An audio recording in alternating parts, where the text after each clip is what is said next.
Hello friends, आप सभी का फिर से एक बार बहुत-बहुत स्वागत है हमारे चैनल दिशा ऑनलाइन गुरुकुल में। तो ये जो वीडियो है ये बहुत ही महत्वपूर्ण होने वाला है क्योंकि ये किस बारे में है, ये केवीएस पीआरटी का जो हमारा एग्ज़ाम आ रहा है और इसकी सीरीज़ हम चला रहे हैं केवीएस पीआरटी के एग्ज़ाम की, जिसमें आपको बता दें हमने अभी तक 4 पार्ट पोस्ट कर दिए हैं इसी एग्ज़ाम पेपर के, जो कि प्रीवियस ईयर के क्वेश्चन पेपर हैं। क्योंकि सिलेबस सेम है, बस मार्क्स डिस्ट्रीब्यूशन जो हुआ है इस बार वो थोड़ा अलग हो गया है, बल्कि सिलेबस सेम टू सेम है पिछले वर्षों की तरह ही। तो क्या करना है हमें, पिछले वर्षों के क्वेश्चंस को बेस बनाकर ही तैयारी करनी है, क्योंकि और भी अभी पिछले वर्षों के क्वेश्चंस अभी हम आपको सॉल्व कराएँगे, जिसमें आप देखेंगे जो क्वेश्चंस हैं, उन्हीं को बेस बना के जो होता है पेपर किया जाता आया था। हिंदी के 10 क्वेश्चंस आए थे और इंग्लिश के भी 10 क्वेश्चन आए थे पिछली बार जब एग्ज़ाम हुआ था सब्जेक्ट स्पेसिफिक पार्ट में भी, ठीक है? तो इसलिए कन्फ्यूज़ मत होइएगा कि हमने बताया कि 20 मार्क, क्योंकि इस बार 20 मार्क की हिंदी सेकंड पार्ट में आएगी, 10 मार्क की जो आएगी वो हम ऑलरेडी करा चुके हैं। पिछले वर्ष में भी फर्स्ट पार्ट में 10 मार्क की हिंदी आई थी और सेकंड पार्ट में भी 10 मार्क्स की हिंदी आई थी। बट इस बार फर्स्ट पार्ट में 10 मार्क्स की हिंदी आएगी और सेकंड पार्ट जो होगा, मेन पार्ट जो होगा उसमें 20 मार्क्स की हिंदी आएगी। थोड़ा-सा इसका सिलेबस आपको हो सकता है थोड़ा बहुत कन्फ्यूजिंग में भी लग रहा हो, बल्कि लगना नहीं चाहिए।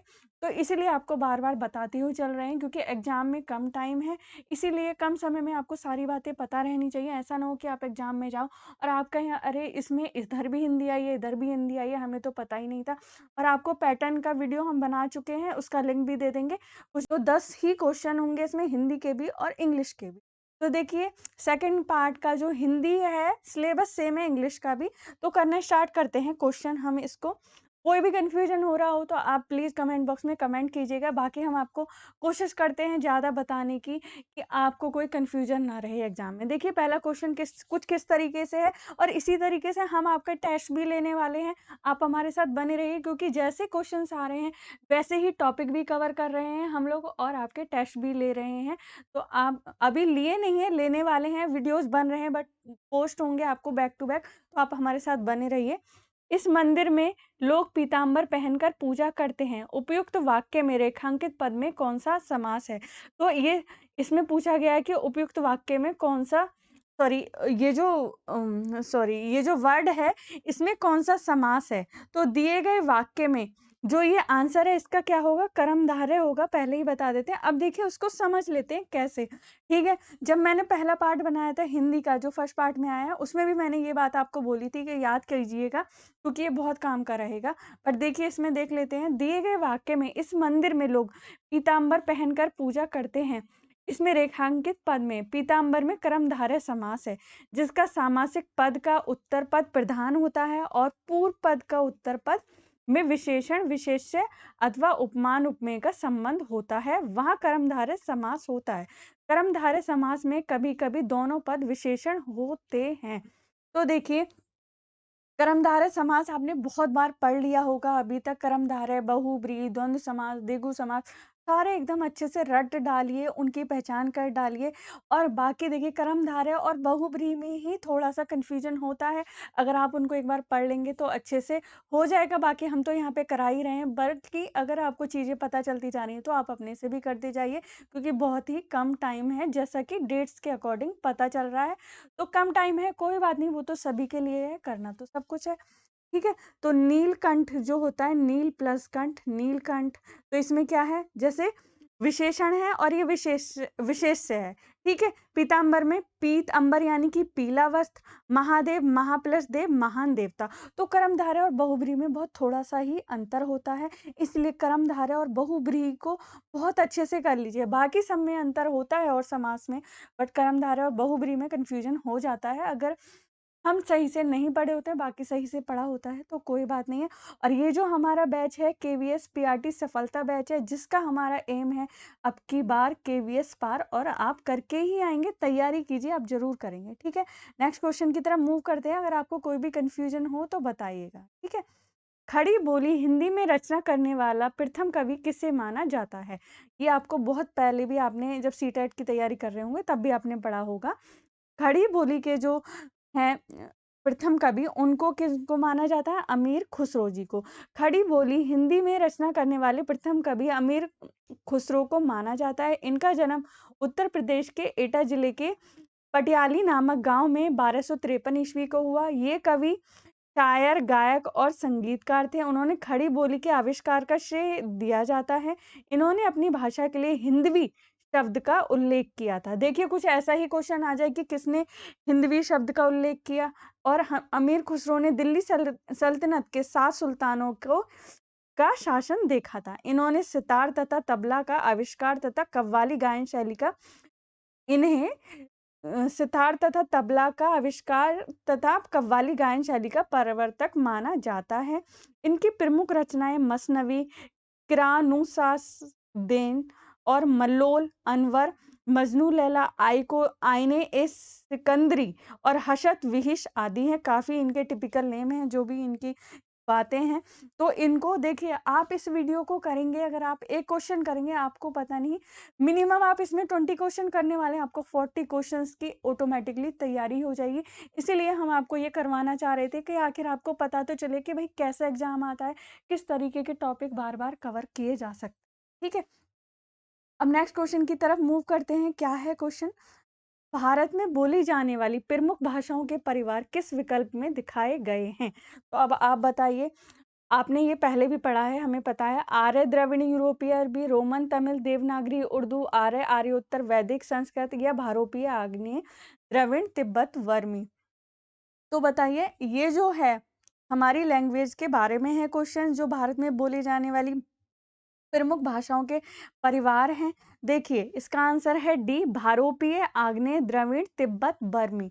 तो भारोपीय यानी कि भारत व यूरोप भाषा परिवार विश्व में बोली जाने वाली भाषाओं में सर्वप्रथम भाषा परिवार है। इसके बोलने वालों की संख्या विश्व में सबसे ज्यादा होती है सॉरी। इस भाषा परिवार की प्रमुख भाषाएं हैं संस्कृत, पाली, प्राकृत, अपभ्रंश, हिंदी, बंगाली, फारसी, लैटिन, अंग्रेजी, पुर्तगाली आदि हैं। भारत में बोली जाने वाली भाषाओं के 4 परिवार हैं।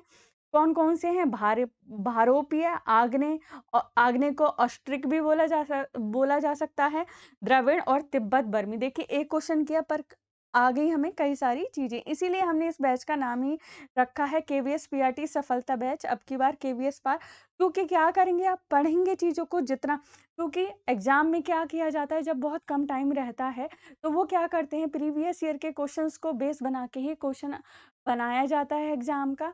और देखिए अब वैसे भी जब भी सिलेबस सेम था और इस बार भी सिलेबस सेम है, तो मान लीजिए उसी सिलेबस में से ही तो हमारा क्वेश्चन पेपर कवर किया जाएगा आपका, जब इस बार के वीएस का एग्जाम होगा तो कुछ उसी तरीके के क्वेश्चंस आएंगे, बट हमें तैयारी थोड़ी और अच्छी करके जानी पड़ेगी उन्हीं टॉपिक्स से। ये बात को समझना होगा हमें। ठीक है, श्रीमान का स्त्रीलिंग रूप क्या है? देखिए कितना इजी क्वेश्चन है, 1 मिनट में आप कर देंगे श्रीमती। ठीक है, दिए गए विकल्पों में श्रीमान का स्त्रीलिंग रूप श्रीमती होगा। शब्द के जिस रूप से नर या मादा जाति का बोध होता है उसे लिंग कहते हैं। हिंदी में 2 लिंग होते हैं, पुल्लिंग एंड स्त्रीलिंग। जैसे दही जम गया है तो पुल्लिंग, कुर्सी टूट गई है स्त्रीलिंग। अगर आपको इन वर्ड्स में कोई भी प्रॉब्लम है आप देखिए, बाकी हम यहाँ पे आपको सब कुछ कराएंगे, उसकी बात नहीं है, बट टाइम के हिसाब से हम कह रहे हैं अगर आपको जो भी कुछ पता चलता है, अगर लगता है कि आपको करना चाहिए तो आप करने की कोशिश कीजिए। दवाई का बहुवचन क्या है? दवाई का बहुवचन क्या होता है? दवाइयाँ होता है। ठीक है, दिए गए विकल्प में दवाई का बहुवचन है दवाइयाँ। शब्द के जिस रूप से, अब देखिए इसमें ऑप्शंस काफी कंफ्यूजिंग दिए हुए हैं, इसीलिए बहुवचन को भी एक बार करना पड़ेगा अच्छे तरीके से। पूरा एक सीरीज करा देंगे जिसमें आपको एक बार पढ़ पढ़ के करा देंगे, जिससे आपके एक बार माइंड में बैठ जाएंगी चीजें। दिए गए विकल्पों में दवाई का बहुवचन है दवाइयाँ। शब्द के जिस रूप से एक अथवा अनेक का बोध होता है वचन कहते हैं। हिंदी में 2 वचन होते हैं, एक वचन बहुवचन। जहाँ एक वस्तु का बोध होता है एक वचन, जैसे किताब, दुकान, कलम, और जैसे किताबें, दुकान, कलमें आदि, ये बहुवचन का रूप होता है। ठीक है, आपको समझ भी आ रहा होगा क्या है क्या नहीं है, ये तो बहुत ही ईजी था। अब नेक्स्ट क्वेश्चन की तरफ मूव करते हैं, 1 मिनट रुकिए। अब देखते हैं नेक्स्ट क्वेश्चन क्या है। रचना के अनुसार निम्नलिखित वाक्य का किस, 1 मिनट नीचे कर लेते हैं थोड़ा सा। रचना के अनुसार निम्नलिखित वाक्य का भेद किस विकल्प में दिया गया है? तो लोग तभी गिरते हैं जब असावधान होते हैं। तो इसमें भेद बताना है। तो आपको सरल वाक्य, संयुक्त वाक्य, मिश्र वाक्य ये सब आपने पढ़े होंगे, तो उसी से रिलेटेड करके ये क्वेश्चन है। लोग तभी गिरते हैं जब असावधान होते हैं। तो इसका आंसर क्या है? सी है, मिश्र वाक्य है। यह मिश्र वाक्य का उदाहरण है। क्यों है? जिस वाक्य में एक साधारण वाक्य के अतिरिक्त उसके अधीन कोई दूसरा वाक्य हो, उसे मिश्र वाक्य कहते हैं। देखिए, इसके अधीन दूसरा वाक्य है, लोग तभी गिरते हैं जब असावधान होते हैं। आपको समझ आ रहा होगा ये क्यों इस पे अधीन है। जैसे मैं खाना खा चुका तब वह आया। जो लड़के अच्छे होते हैं वे परिश्रमी होते हैं। तो ऐसा लगता है कि एक वाक्य दूसरे के अधीन है। ठीक है, अब आगे नेक्स्ट क्वेश्चन की तरफ चलते हैं। क्या है क्वेश्चन नेक्स्ट? समझते जाइए, करते जाइए, क्योंकि सिलेबस सेम ही है।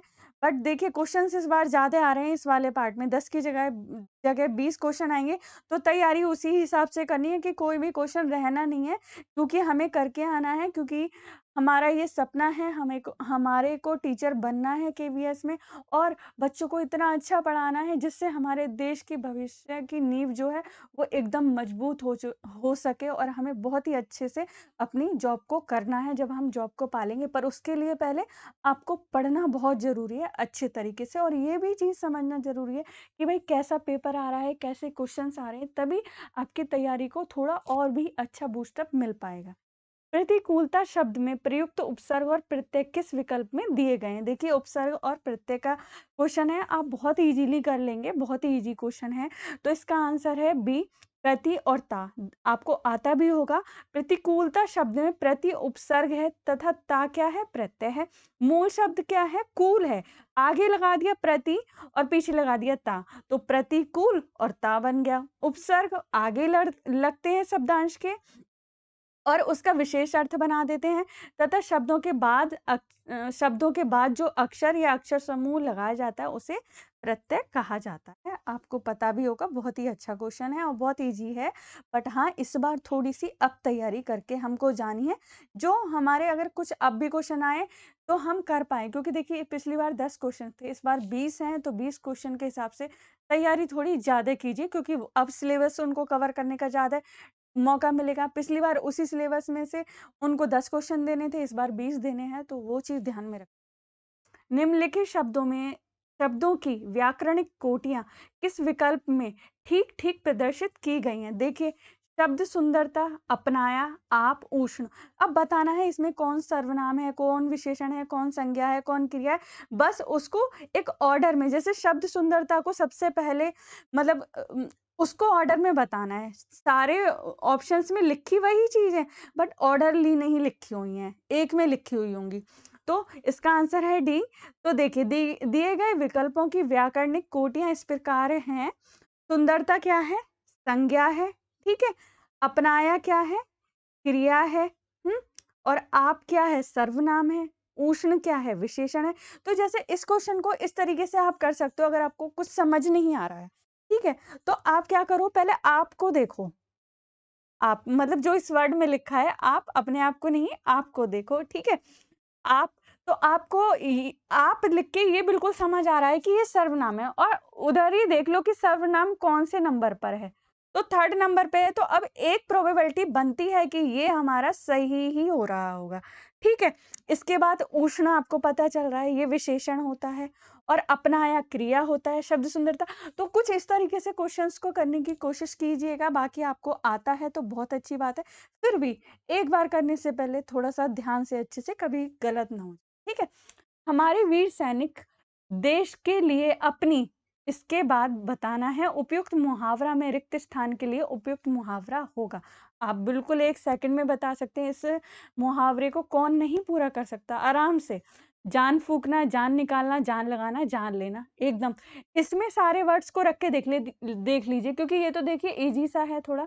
और अगर इस बार थोड़ा-सा अप भी आ गया, तो वर्ड्स को रख के देखिए, तो आपको अपने आप पता चल जाएगा। अब देखिए, दिए गए वाक्य में रिक्त स्थान पर जान लगाना मुहावरा उपयुक्त होगा। इस प्रकार पूर्ण वाक्य होगा, हमारे वीर सैनिक देश के लिए अपनी जान लगाता है। अन्य मुहावरे असंगत हैं। आपको वैसे भी देखने से पता चल रहा है, इसका आंसर सी होगा। ठीक है। अब नेक्स्ट क्वेश्चन की तरफ मूव कर रहे हैं। संस्कृत के मूल के जो शब्द उसी रूप में हिंदी में आ गए हैं, उन्हें क्या कहा जाता है? आपको पता है बहुत अच्छी तरीके से। उनको क्या कहते हैं? तत्सम शब्द बोला जाता है। उन शब्दों को देखिए, तत्सम शब्द कौन-कौन से होते हैं? देखिए, जैसे आम्र है, ये तत्सम शब्द है और हिंदी आम है। उष्ट्र ऊँट, चंचू चोंच, घोटक घोड़ा आदि। तो तत्सम और तद्भव शब्द आपको मतलब एकदम याद करके रखना है, तत्सम शब्द और तद्भव शब्द के बारे में। और सुन लीजिए इसके बारे में, तत्सम का अर्थ क्या होता है? उसके समान यानी संस्कृत के शब्द। वे शब्द जो संस्कृत से होते हुए हिंदी में आए हैं, उनको तत्सम शब्द कहा जाता है। ठीक है? अब आपको समझ आ रहा होगा तत्सम शब्द के बारे में।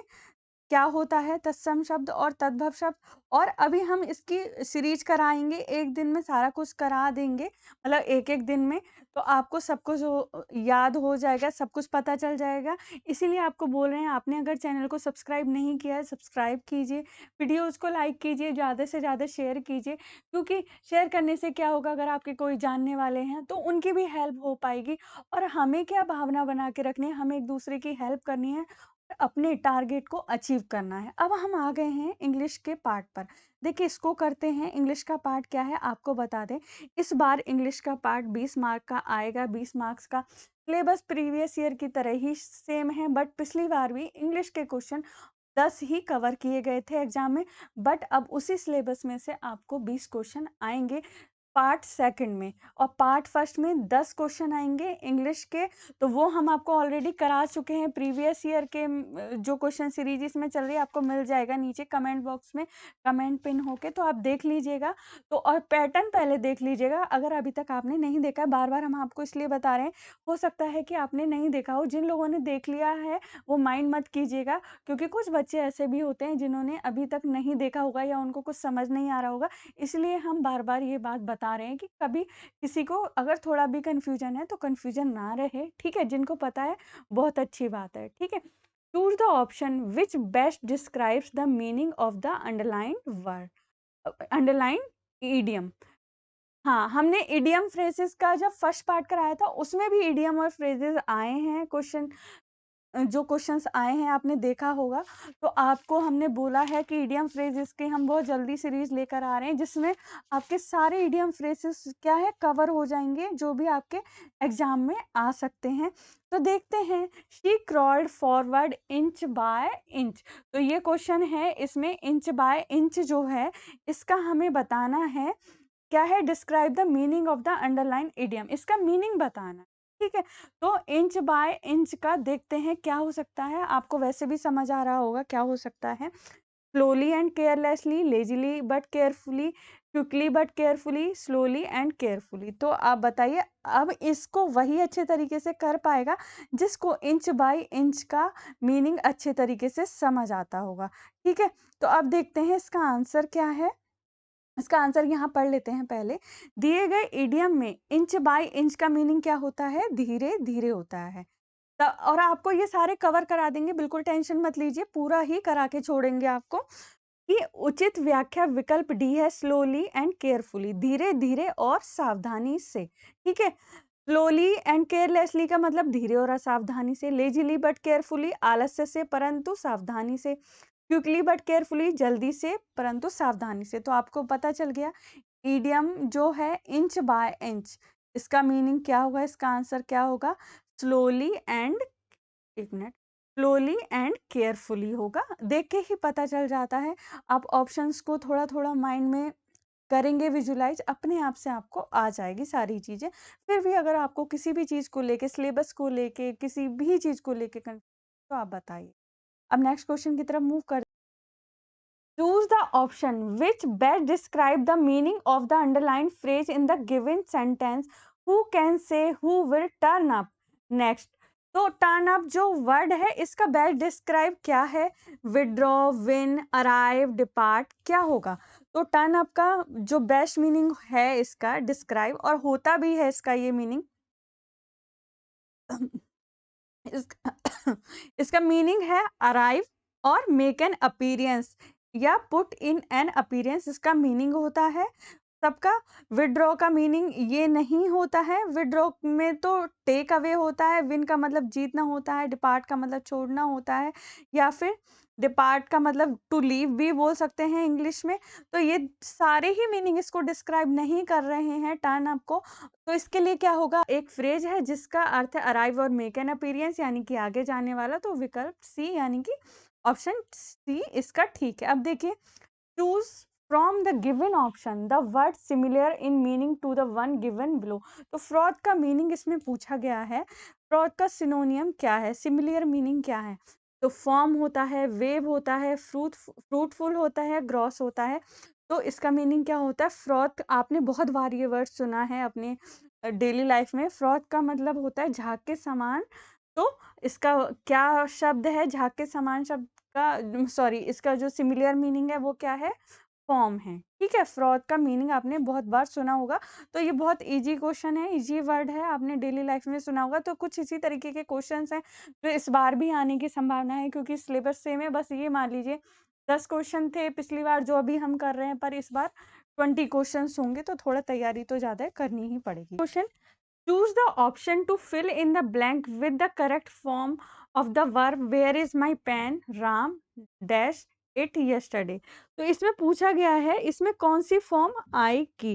तो एक बात देखिए इस चीज को, इस क्वेश्चन में, इसमें देखिए यस्टरडे आ गया। तो यस्टरडे से तो ये पता चल रहा है कि इसमें क्या होगा, पास्ट टेंस की बात हो रही है। ठीक है, अब वैसे तो इसमें सभी पास्ट के ही दिख रहे हैं एक तरीके से तो देखा जाए।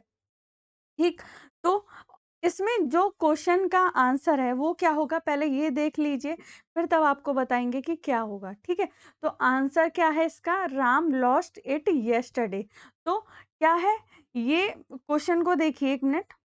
तो इसमें ये समझने वाली बात है, जैसे देखिए येस्टरडे आ गया, आप कहोगे कि भाई इसमें हैज लॉस्ट और हैड लॉस्ट क्यों नहीं आया। देखिए वुड लूज तो नहीं आएगा। ठीक है, ये तो आपको भी देख के पता चल रहा होगा। तो देखिए जो ये हमारा हैड लॉस्ट आता है पास्ट परफेक्ट में होता है, और हैज लॉस्ट जो आता है वो प्रेजेंट परफेक्ट टेंस में होता है। तो प्रेजेंट परफेक्ट और पास्ट परफेक्ट में ये यस्टरडे का यूज नहीं होता है। ठीक है, इसमें क्या करना चाहिए, हमें यस्टरडे से ही पता लगा लेना चाहिए कि जो सिंपल, ये जो टेंस है ये सिंपल पास्ट हो सकता है, ना कि पास्ट परफेक्ट या फिर प्रेजेंट परफेक्ट टेंस हो सकता है। इस चीज से आपको थोड़ा सा पहचान लगानी पड़ेगी, नहीं तो आप थोड़ा सा ये कंफ्यूज हो सकते हो कि भाई हैड लॉस्ट और हैज लॉस्ट क्यों नहीं आया। देखिए यस्टरडे सेंटेंस के रूल्स में जाके देखिए, आपको पता चल जाएगा और अगर कुछ कंफ्यूजन होगा। ठीक है, अब नेक्स्ट क्वेश्चन की तरफ मूव करते हैं। Choose the correct option to fill in the blank in the following sentence. तो he rules dash a vast empire.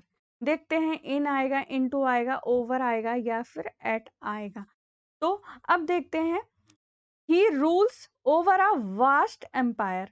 तो ब्लैंक स्पेस में ओवर के ऊपर का प्रयोग उचित है, क्योंकि सेंटेंस के अनुसार राज किसी भी साम्राज्य के ऊपर किया जाता है। इसीलिए करेक्ट सेंटेंस क्या होगा, he rules over a vast empire. Over एक एडवर्ब भी होता है और एडजेक्टिव भी होता है। ठीक है, समझ आ गया क्वेश्चन। अब देखिए नेक्स्ट क्वेश्चन की तरफ मूव करते हैं। क्या है नेक्स्ट क्वेश्चन, समझ आ रहा होगा। अगर अभी भी बोले कोई भी कंफ्यूजन हो तो कमेंट बॉक्स में कमेंट कीजिएगा।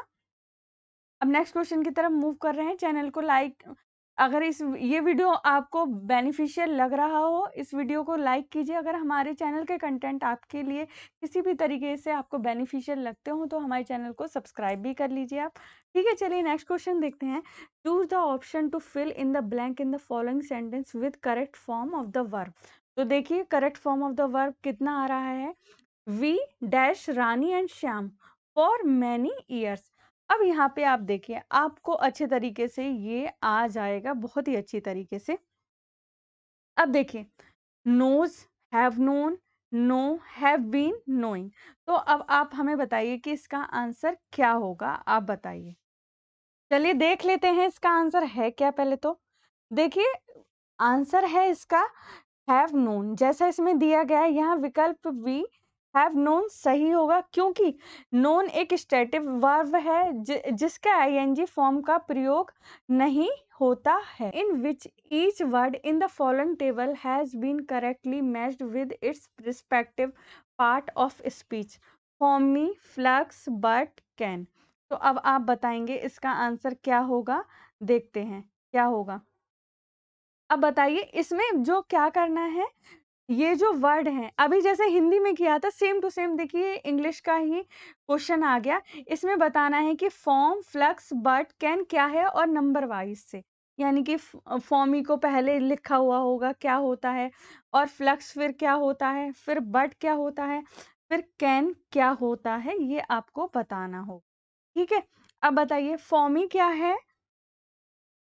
देखिए फॉर्मी क्या है, फॉर्मी हमारा क्या है, एक आपको पता ही चल रहा होगा, फॉर्मी एक एडजेक्टिव है, जैसे ही टुक अ फॉर्मी बाथ यस्टरडे।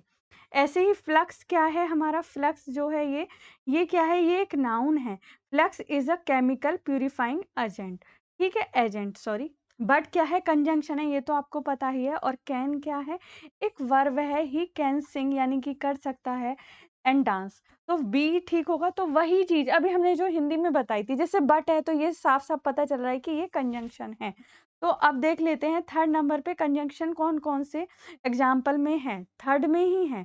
ठीक है, फिर आपको पता चल जाएगा खुद ही खुद कि कैन वर्ब है, और आपको पता भी चल रहा था थोड़ा थोड़ा। ठीक है, और फॉर्मिंग क्या है, आप उसको रिलेट करके देखेंगे, मतलब थोड़ा थोड़ा आपको आइडिया दे रहे हैं, बाकी आप अपने हिसाब से कैसे भी कर सकते हैं, जैसे भी आपको समझ आए। बाकी हमें लगा कि ऐसे कुछ हो सकता है, अगर कुछ कंफ्यूजन हो तो ऐसे करके कीजिएगा टाइम सेव करने के लिए।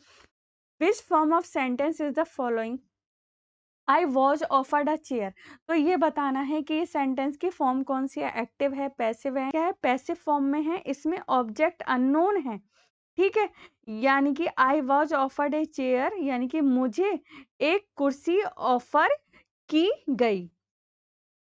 और वैसे भी आप इसमें देख के बता सकते हैं, इसमें जो है वर्ब की जो वॉज के साथ थर्ड फॉर्म यूज की गई है। ठीक है, तो ऑफर्ड इसमें आएगा। ठीक है, I was offered a chair, तो इसीलिए ये एक कौन सा सेंटेंस होगा, पैसिव सेंटेंस होगा। ठीक है, इसीलिए क्योंकि इसमें वर्ब की थर्ड फॉर्म यूज की गई है वॉज के साथ, तो इसीलिए आप एक्टिव और पैसिव वॉइस जो हैं उनको भी ध्यान से कर लीजिए, क्योंकि ये उसी से रिलेटेड क्वेश्चन है कि भाई एक्टिव सेंटेंस कौन सा होता है, पैसिव सेंटेंस कौन सा होता है। आपको पता होगा एक्टिव पैसिव के बारे में, आपने काफी बार पढ़ा भी होगा। और इसमें वैसे भी क्या कहा गया है क्वेश्चन में, इसमें इम्पेरेटिव तो नहीं हो सकता, क्योंकि इसमें ऐसा तो है नहीं कि इसमें आप कोई परमिशन या फिर ऑर्डर दे रहे हो। इसमें तो आप क्या कर रहे हो, इसमें I was offered a chair मतलब मुझे एक चेयर, सॉरी मुझे एक कुर्सी ऑफर की गई या चेयर ऑफर की गई। तो ये क्या है, एक किस में है, पैसिव फॉर्म में है। आप समझ पा रहे होंगे क्वेश्चन को।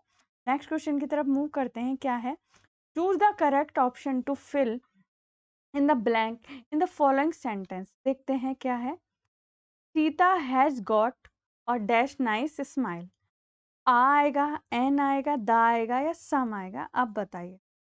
ये सेंटेंस जो है, Sita has got dash nice smile के ब्लैंक स्पेस में आर्टिकल ए का यूज होगा। ठीक है, क्योंकि यहाँ पर क्या हो रहा है, एक मिनट रुकिए, एक मिनट रुकिए। हाँ देखिए, तो यहाँ पर क्या यूज हो रहा है, एक बार देख लीजिए फिर से, Sita has got a nice smile. तो क्योंकि यहाँ एक अच्छी स्माइल, अ नाइस स्माइल का भाव व्यक्त हो रहा है, और एक के लिए हम आर्टिकल ए का यूज करते हैं। तो करेक्ट सेंटेंस क्या होगा, Sita has got a nice smile. तो एन तो नहीं आएगा। ठीक है, द डेफिनेट के लिए आता है, और सम इसमें आ नहीं सकता है। तो इसी तरीके से आप ऑप्शंस को एलिमिनेट करेंगे तो आपको सारे के सारे आंसर्स आ जाएंगे। ठीक है, अब नेक्स्ट क्वेश्चन की तरफ मूव करते हैं, क्या है नेक्स्ट क्वेश्चन। अगर वीडियो अच्छा लग रहा है तो लाइक कीजिए, चैनल को सब्सक्राइब नहीं किया है तो कर लीजिए। Choose the form the given options the word nearly opposite in meaning to the one given below. तो जो वर्ड दिया हुआ है उसका आपको क्या करना है, अपोजिट, नियरली अपोजिट ढूंढना है। तो आप बहुत अच्छे से ढूंढ लेंगे इसको, तो बहुत ही ईजी है। पॉपुलर का मतलब फेमस होता है, आपको पता है, लोकप्रिय होता है। तो इसका मोस्ट नियरली अपोजिट मीनिंग देखना है आपको, रॉ, नोटोरियस, रेलेवेंट, प्रमोटेड, ठीक है? तो ये है हमारा ये रॉ, नोटोरियस, रेलेवेंट, प्रमोटेड, ठीक है? तो पॉपुलर का मतलब आपको पता है क्या होता है? पॉपुलर का लोकप्रिय होता है या फेमस होता है। और इसका अपोजिट क्या है? नोटोरियस यानी कि कुख्यात। देखिए रॉ का मतलब क्या होता है? कच्चा माल। और रेलेवेंट का मतलब क्या होता है? मिलता-जुलता यानी या कोहेरेंट या कंपैटिबल। प्रमोटेड का मतलब आपको पता ही है, पदोन्नत होता है। तो आप देखिए पहले क्या करते, प्रमोटेड का देखते, रिलेवेंट का देखते, तो ये तो आपके कट हो ही जाते, ठीक है? रॉ का मतलब कच्चा होता है, पॉपुलर का मतलब फेमस होता है। इसमें आपको थोड़ा-सा देखना पड़ता। अगर इसी के लिए हम कह रहे थे कि आपको सिनोनियम वर्ड्स आपके लिए कराने बहुत ज़रूरी हैं। आपने फर्स्ट पार्ट भी देखा, सेकंड पार्ट भी आप देख रहे हैं, कितना ज़्यादा ये सिनोनियम पर ही बेस कर रहा है। अगर हमने सिनोनियम कर लिए तो हमें उनके मीनिंग भी साथ के साथ पता चल जाएँगे और उनके सिनोनियम भी कवर हो जाएँगे। और एक सेंटेंस, जो पूरा पेपर इंग्लिश का है वो मोस्टली सेंटेंस और सिनोनियम पर बहुत ज़्यादा बेस कर रहा है, जो क्वेश्चन आए हैं। बट इस बार क्वेश्चन आएँगे 20 जो कि हमने बताए हिंदी में भी और इंग्लिश में भी। तो उस पे हमें थोड़ा-सा ध्यान देना पड़ेगा इस चीज़ को लेके, जो कि मतलब जो सिलेबस है उसको थोड़ा-सा और ज़्यादा इतना विजुअलाइज़ करना पड़ेगा कि भई हाँ, 20 क्वेश्चन आएँगे तो एक भी क्वेश्चन रहे ना कहीं भी, ठीक है? और अगर कुछ नहीं भी आता है तो हम उसको थोड़ा-सा ट्रिक करके उस क्वेश्चन को एकदम सही कर पाएँ 99 तो और पार्ट के जो लिंक है वो आपको कमेंट बॉक्स में फर्स्ट कमेंट में पिन कर दिए जाएँगे। ध्यान रखना है सिलेबस कितना है, कैसे है और उसी तरीके से आपको तैयारी करनी है क्योंकि इस बार हमारा क्या लक्ष्य है? केवीएस पीआरटी सफलता बैच का अब की बार केवीएस पार। और अगर आपको हमारा ये वीडियो अच्छा लगा हो, अगर आपको हमारे कंटेंट बेनिफिशियल लगते हैं तो आप हमारे चैनल को लाइक कीजिए, शेयर कीजिए, सब्सक्राइब कीजिए और क्या कहते हैं अपना केवीएस का एग्जाम इसी बार पार करके आइए क्योंकि इस बार आपको केवीएस पार करके ही आना है दोस्तों और अपना सपना पूरा करना है। तो आशा करते हैं ये वीडियो आपके लिए बेनिफिशियल रहा होगा, आपको समझ आया होगा केवीएस के एग्जाम के बारे में जो भी बातें हमने बताई और आपको कुछ कन्फ्यूजन रहा भी होगा तो आप कमेंट ज़रूर कीजिएगा। तो मिलते हैं आपसे ऐसे ही नेक्स्ट वीडियो में, तब तक के लिए आप पढ़ते रहिए, अपना ध्यान रखिए और अपनी तैयारी जारी रखिए और एक दूसरे की हेल्प करते रहिए। जय हिंद, जय भारत।